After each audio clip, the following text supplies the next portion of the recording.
अनेक जगह अनेक परिवारों में कोई अपने कोई आत्मीय बिछड़ गए हैं।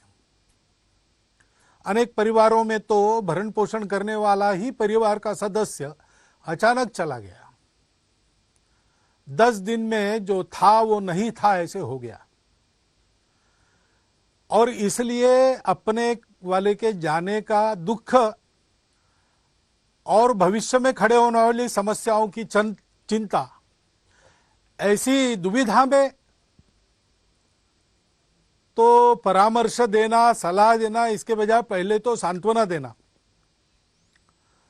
लेकिन ये सांत्वना के परे दुख है। इसमें तो अपने को अपने आप को ही संभालना पड़ता है।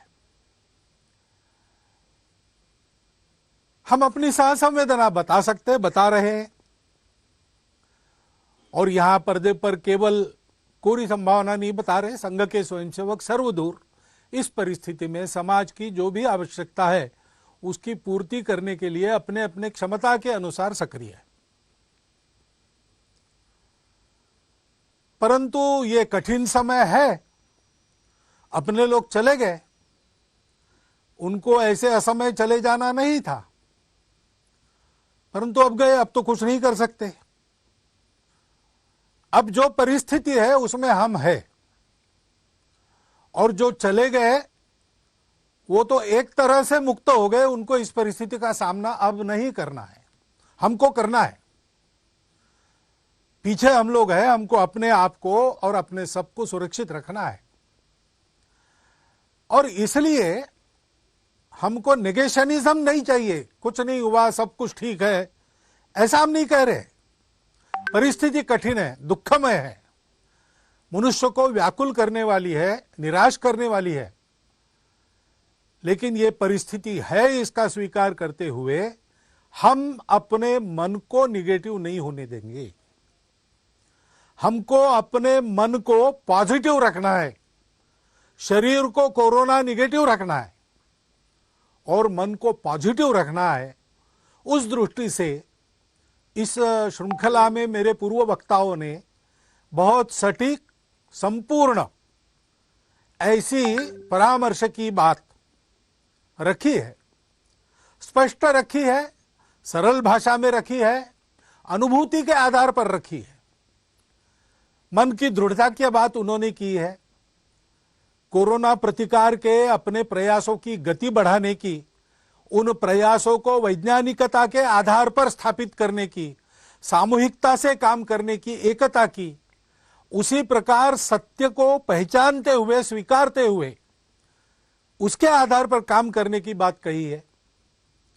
अपने आप को ठीक रखना और समाज की सेवा करना, चिंता करना, इसका आग्रह उन्होंने किया है। वही बातें मुझे भी बतानी है, मैं अपनी भाषा में बताऊंगा, क्योंकि वो अनुभूत बातें हैं। मुख्य बात मन की है। पहली,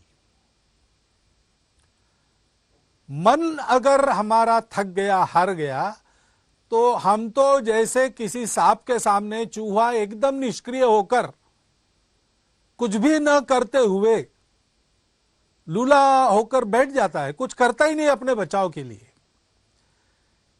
ऐसी समस्या के सामने हमारी स्थिति हो जाएगी। ऐसी हमको होनी नहीं देनी है और ऐसी हमारी स्थिति नहीं है।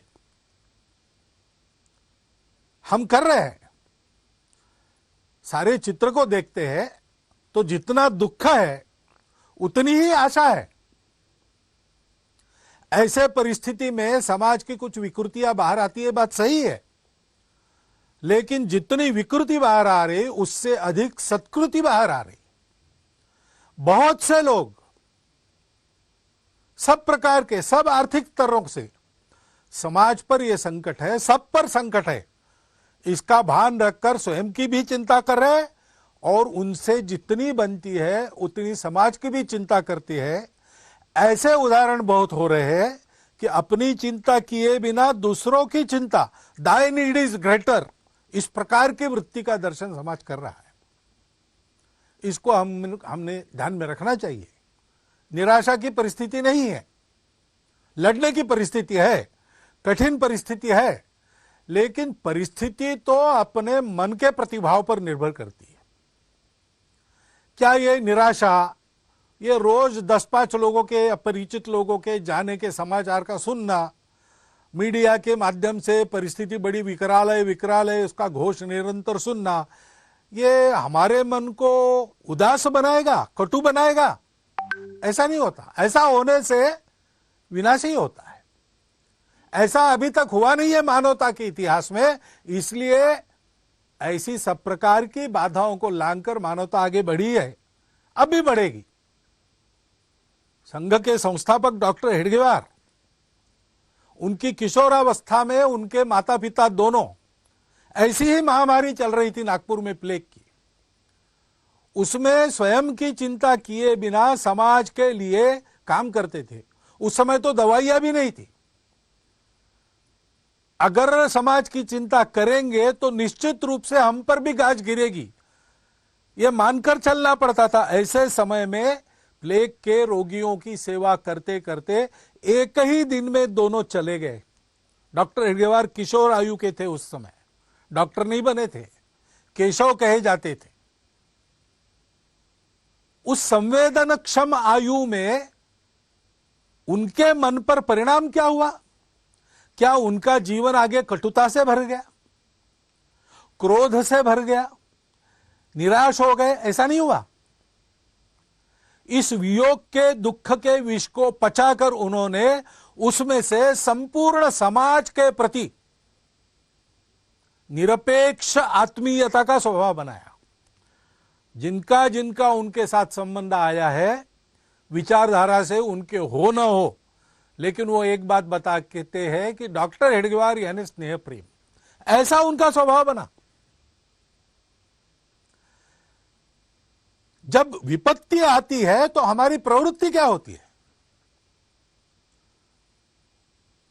हम जानते हैं, हम भारत के लोग हैं, हम जानते हैं कि ये जीवन जरा मरण का चक्र चलते रहता है। मनुष्य एक न एक दिन जैसे पुराने कपड़े, मैले कपड़े छोड़कर नए कपड़े बदलता है, वैसे पुराना शरीर निरुपयोगी हो गया, उसको छोड़ देता है, दूसरे जन्म में आगे बढ़ने के लिए नया शरीर धारण करके आता है। ये जानने वाले हम लोग हैं। हमको ये बातें डरा नहीं सकती, निष्क्रिय निराश नहीं बना सकती।